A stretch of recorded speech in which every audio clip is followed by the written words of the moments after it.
agora analisar como que um cartão desse se apresenta, né? Quando a gente falar aqui em cartão, é a área dividida, né, para cada servidor.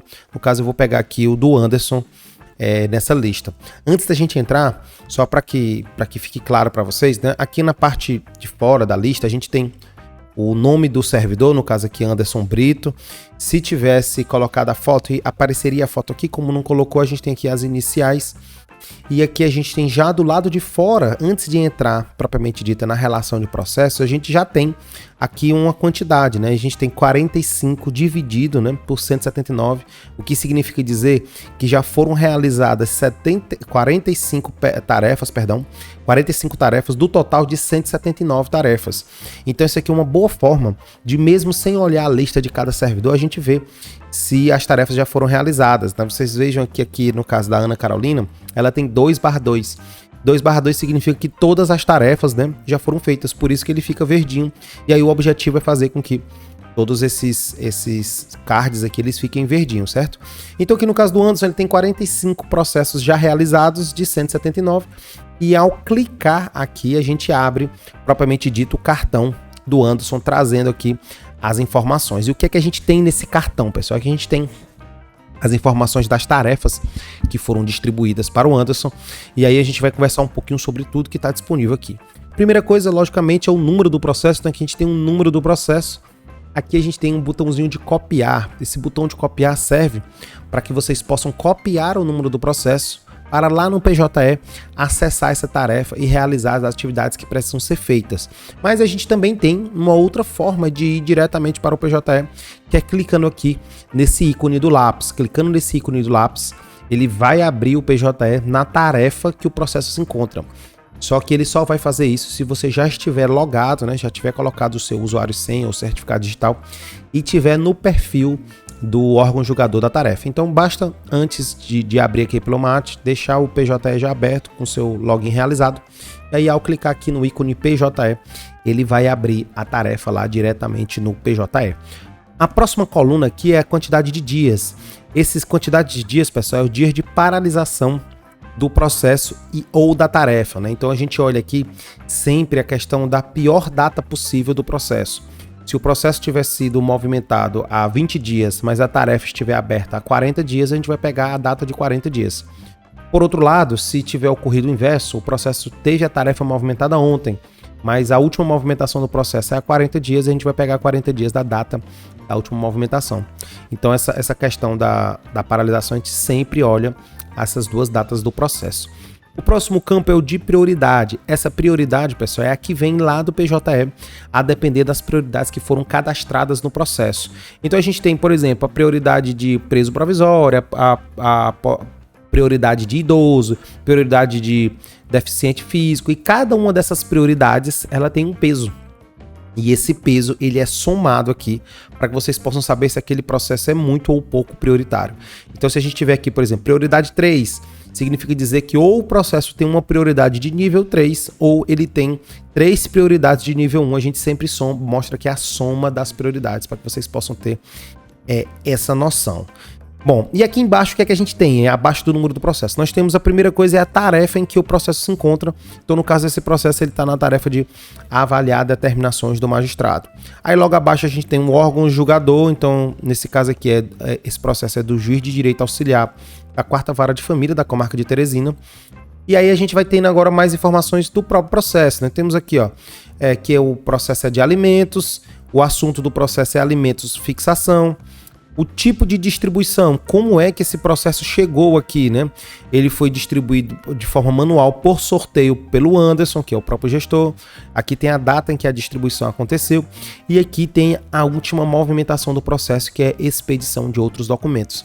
Essas informações que já estão aqui, elas já permitem que o servidor possa fazer espécie de triagem, né, das atividades que ele vai realizar durante todo o mês. E para fazer isso a gente pode usar aqui o campo de busca. Então vocês vejam que aqui em cima a gente tem um campo de busca, o que significa que eu posso pegar aqui os assuntos, qualquer texto que está relacionado aqui no processo, eu posso colocar aqui na barra de busca e ele vai me mostrar todos os processos que tem aquele texto. Então a gente saiu da visão geral, né, e agora tem só os processos que tem esse conteúdo. A gente também pode, por exemplo, colocar aqui outros conteúdos que ele vai mostrar para a gente qualquer coisa que está escrito, né? Então, no caso aqui, se a gente for olhar todos os processos cuja última movimentação foi expedição de outros documentos, a gente tem 89 processos. Bom, e o que é que também está disponível aqui? Aqui nessa área, a gente criou também duas formas de fazer sinalizações no processo que podem ser bastante interessantes aí para que cada servidor possa fazer sua espécie de triagem das atividades que vai realizar. A primeira delas é as observações. As observações são textos que você pode colocar para essa distribuição neste momento, né? E quando esse processo retornar para outro servidor, essa observação ela vai ser apagada para permitir que o próximo servidor faça observações também. Isso é interessante, eu vou mostrar aqui alguns casos que vocês podem utilizar. Por exemplo, a gente pode aqui colocar algo que a gente vai realizar na tarefa do tipo intimar as partes, por exemplo. Se eu colocar isso aqui nas observações e salvar, e fizer isso em outros processos, né? Vamos supor que a gente faça uma espécie de triagem, né? Em alguns processos eu vou intimar as partes, em outros processos eu vou fazer o apensamento, em outro processo eu vou fazer a conclusão, né? E por que isso é interessante, né? Porque depois a gente pode usar essas observações que a gente inseriu no processo para localizar processos que estejam na mesma situação. Então imagine que essa é uma ferramenta bastante poderosa para os assessores de magistrado, por exemplo, que podem fazer ali a triagem de todos os processos e já ir escolhendo mais ou menos o caminho que cada processo vai seguir. E aí depois você pode, por exemplo, fazendo aqui atividades que têm o mesmo sentido, né? Você conseguir fazer uma quantidade maior de processos, já que todos estes aqui a gente vai dar o mesmo andamento no processo, certo? Bom, então essas aqui são as observações, e além das observações, a gente também tem outras formas do servidor fazer indicações aqui no processo, e uma delas é os emojis. Então os emojis aqui, cada usuário pode criar aí a sua forma de melhor utilizar os emojis, e eles podem ter um significado particular para cada servidor. Então, por exemplo, eu posso colocar aqui o coraçãozinho verde, indicando que essa tarefa ela é simples de ser realizada, ou eu posso colocar aqui um coraçãozinho laranja, para ter um pouco mais de atenção, uma atividade um pouco mais difícil. Então os servidores eles podem usar esses emojis para criar essas indicações, e um caso que é bastante comum das unidades utilizarem é usar o xizinho vermelho, indicando que há algum problema naquela tarefa, que aquela tarefa não pode ser realizada, ou que há um GLPI aberto para corrigir alguma falha do PJE. Então os emojis eles têm essa funcionalidade, certo? Nos processos, pessoal, a gente sempre ordena os processos aqui numa AT por essa ordem padrão, que seria a paralisação do processo, mais as prioridades de uma AT. A gente vai já entender como que ocorrem essas prioridades, né? Mas aqui está disponível para vocês nos 3 pontinhos aqui. Quando a gente falar 3 pontinhos da lista, estou me relacionando a esse botão aqui em cima. Nos 3 pontinhos a gente tem outras formas de ordenar os processos. Então a gente pode, por exemplo, pegar ordenado pelas prioridades lá do PJE. Então eu vou ver que eu tenho um processo mais recente, que ele só tem 21 dias, mas ele tem uma prioridade nível 4. Eu posso fazer aqui o ordenamento pelo órgão julgador. Então, no caso de unidades judiciárias que tem mais de uma competência, às vezes a gente tem vários órgãos julgadores. No caso aqui dessa unidade judiciária, a gente tem processos da terceira, processos da quarta, processos da primeira. Então isso é uma forma de ordenar os processos para que vocês possam ver ali no órgão julgador, né? A gente também pode ordenar pela tarefa, para que a gente pegue todos os processos que estão na mesma tarefa, pela classe, pelo assunto, pelo tempo, sem observar as prioridades. E aí, pessoal, vocês vejam que por padrão ele já traz sempre nessa priorização do MAAT, né? E para que serve isso, né? Eu vou fechar aqui a lista do Anderson e vou abrir novamente para a gente ver em que ordem que os processos dele se apresentam, né? Então vocês vejam aqui que o processo mais que parece que aparece primeiro para ele, que em tese seria o processo mais antigo, é esse processo aqui. Mas se a gente vier aqui embaixo, nós vamos ver processos bem mais recentes. Por exemplo, tem um processo paralisado aqui há 9 dias. E aí o que é que o MAAT permite ao gestor da unidade fazer? O gestor da unidade, ele pode vir aqui, clicar nessa setinha para cima, que é a priorização. Essa setinha ela aparece apenas para o gestor.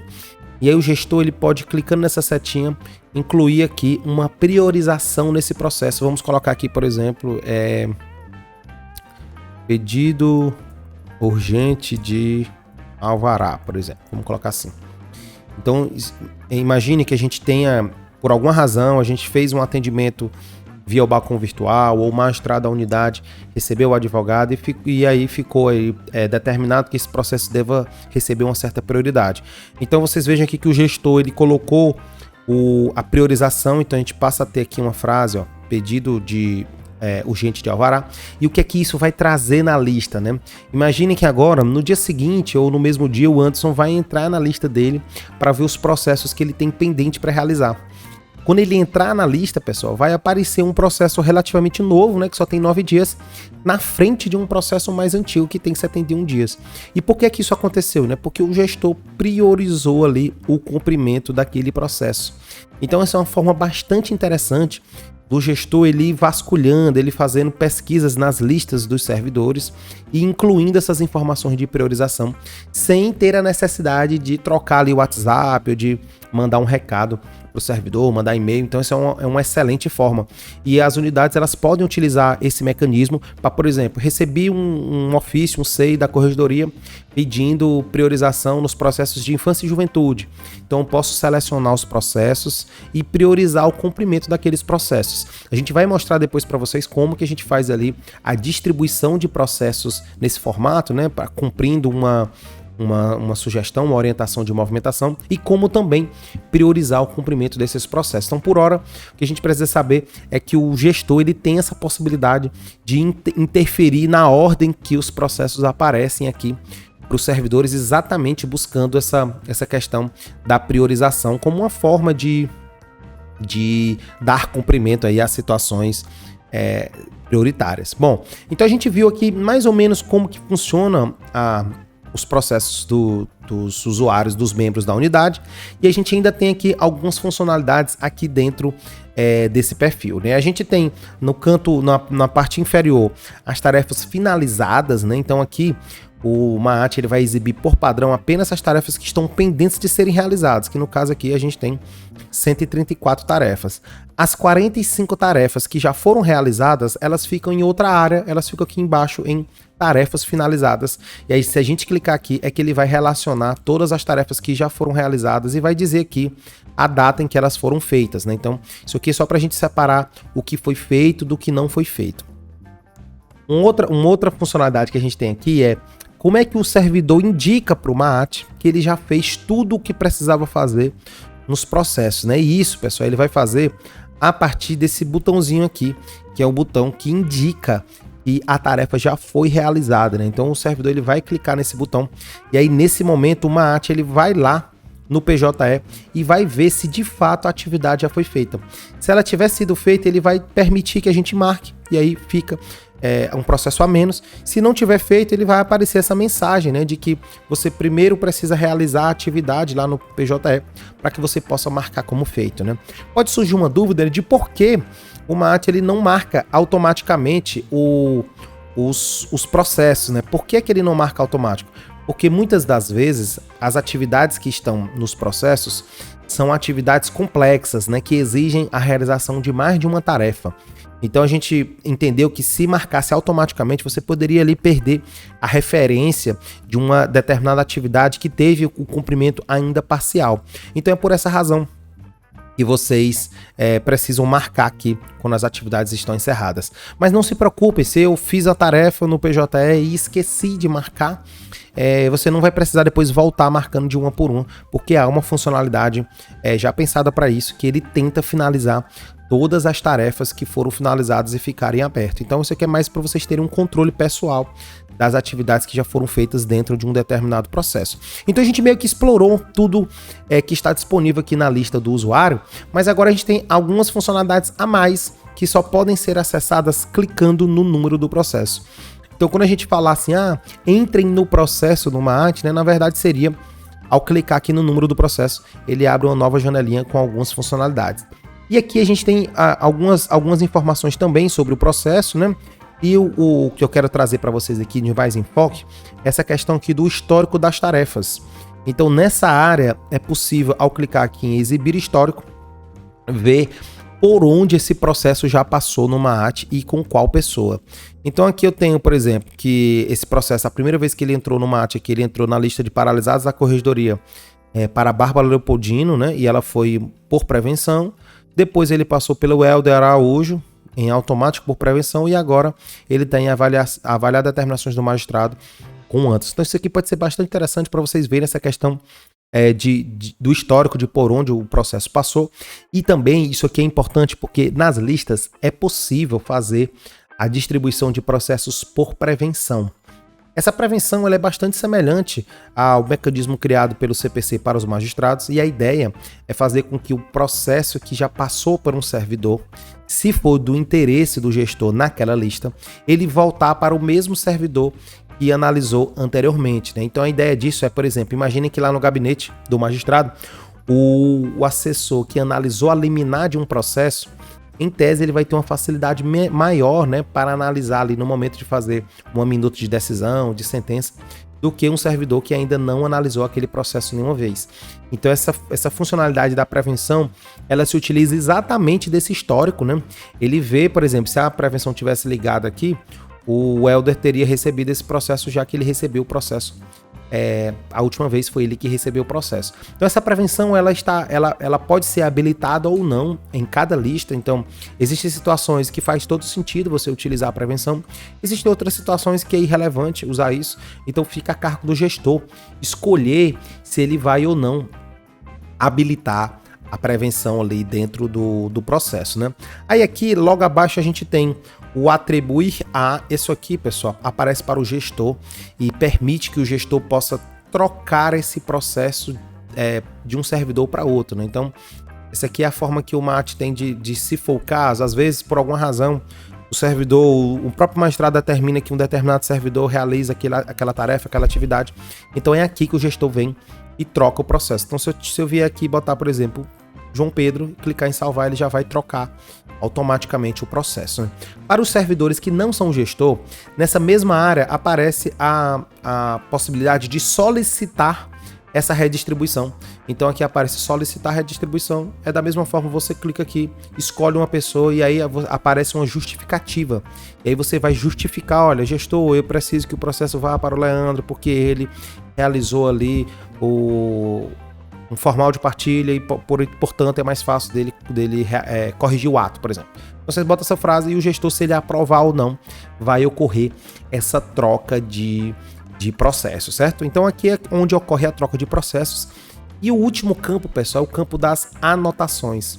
Essas anotações, elas são um pouco diferentes das anotações que a gente viu lá no campo de observações, porque as anotações, elas seguem o processo o tempo todo. Então, se eu colocar uma anotação aqui, o próximo servidor que pegar esse processo vai ter acesso a essa anotação. Isso pode ser útil para vocês trazerem aqui informações que são relevantes para o andamento do processo de forma privada, né? Apenas quem tem acesso ao MAAT vai conseguir ver isso. Então, por exemplo, eu poderia colocar aqui telefone de contato do autor. E aí colocar aqui o número de processo, o número do telefone do autor. E aí, por que isso é interessante? Porque o próximo servidor que receber esse processo, se ele precisar, por alguma razão, entrar em contato com o autor para pedir um documento, alguma coisa assim, ele vai ter acesso a essa informação que eu coloquei. E aí os servidores, eles podem ir colocando mais informações sobre o processo. Então essas anotações, por exemplo, às vezes a unidade coloca lá, olha, eu vou colocar aqui nas anotações a parte dispositiva da sentença, porque aí quem pegar o processo já sabe ali qual foi o resultado do julgamento. Às vezes também utiliza essas informações no caso das perícias, né, para fazer ali uma espécie de histórico das diligências que foram feitas. Então, assim, ela tem bastante utilidade, e a unidade de vocês, ela pode utilizar isso aqui para várias informações que são relevantes, né? Outra coisa também que tem nessa área aqui, pessoal, para o gestor, são duas possibilidades interessantes. A primeira delas aqui é mover para o próximo mês. Isso aqui permite que essa tarefa que está designada para ser realizada no mês de maio, ela possa ser movida para que ela seja feita no mês de junho. E isso é interessante quando, por alguma razão, às vezes ocorre, por exemplo, um afastamento inesperado no meio do mês. E aí o gestor, ele precisa fazer a redução da quantidade de processos que o servidor recebeu. Para fazer isso, ele tem duas possibilidades. Ele pode vir aqui e simplesmente mover esse processo para o mês seguinte. Imagine que seja um processo que pode aguardar o cumprimento no mês seguinte, que não tenha nenhuma urgência. Então ele pode vir aqui e dizer, olha, já que eu preciso reduzir em 10 processos os processos que o Anderson vai receber, eu vou mover esse processo aqui para o mês seguinte, para que nesse mês de maio ele tenha essa redução de um processo, mas no mês de junho, quando iniciar, quando eu for distribuir os processos, eu já vou ter alguns processos distribuídos, e aí a gente tem essa questão de manter a referência, né? O mesmo servidor vai movimentar o processo. Uma outra possibilidade que também é bastante comum é que por algumas vezes o processo ele está em uma tarefa, só que essa tarefa ela não descreve exatamente o que deve ocorrer no processo. Então eu vou dar aqui um exemplo de gabinete, mas imaginem que isso pode ocorrer em qualquer processo, né? Imagine que por alguma razão o processo ele veio concluso para pedido de urgência, por exemplo, mas na verdade ele está apto à sentença. Então o que é que a gente pode fazer aqui no MAAT para refletir a realidade, né? Eu posso vir aqui em alterar lista, e aí eu posso pegar esse processo que está na lista de cumprimento de recebidos do gabinete e posso, por exemplo, mandar lá para cumprimento urgente. Então isso é uma forma da gente mover a tarefa de uma lista para outra sem ter a necessidade de ir lá no PJE e trocar a tarefa do processo.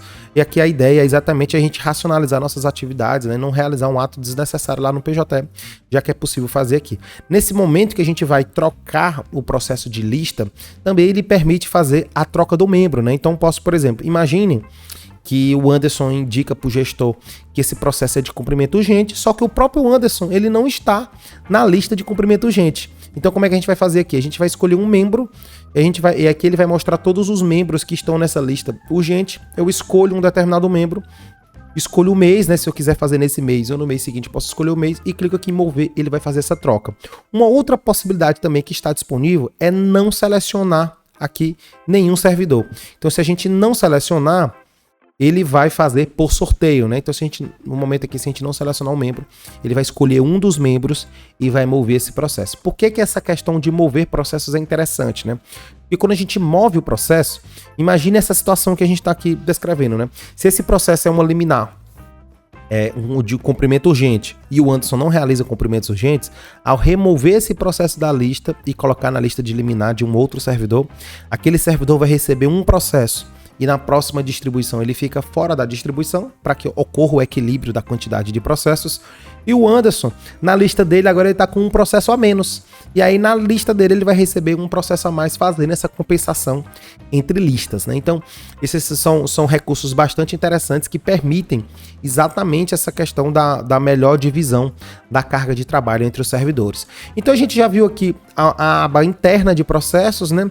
Já vimos o quadro dos servidores, e aí basta agora a gente ver algumas funcionalidades que estão aqui dentro ainda dos quadros, né?